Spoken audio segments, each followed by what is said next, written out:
everyone, welcome back to our channel. We are back again with a new video, Python program to find the sum of all items in a dictionary. So let us start this with the program.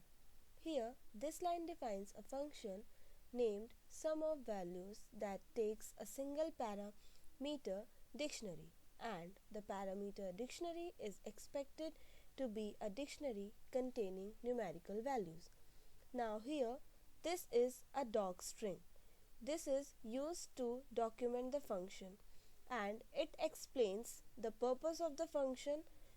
Here, the function calculates the sum of all the values in the given dictionary.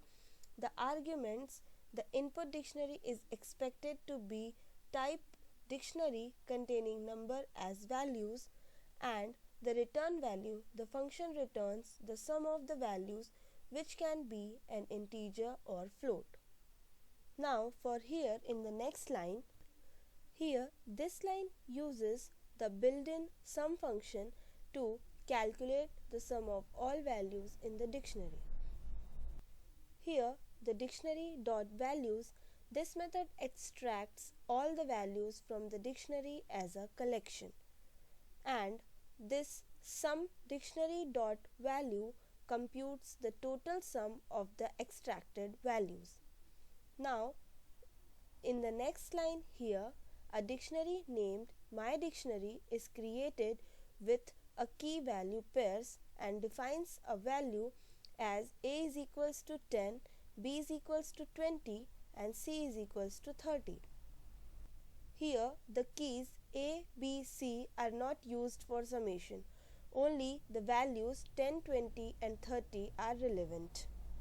Now in the next line here, the sum of value function is called and my dictionary is passed as its arguments.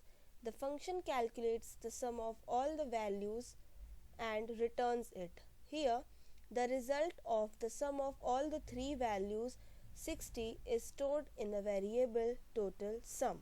Now for the last line here, this line uses an f string to print the result. The total sum variable is dynamically inserted into the string, resulting in as the sum of all the values in the dictionary. So let's check this program. As the sum of all the values in the dictionary is 60. So thanks for watching this video.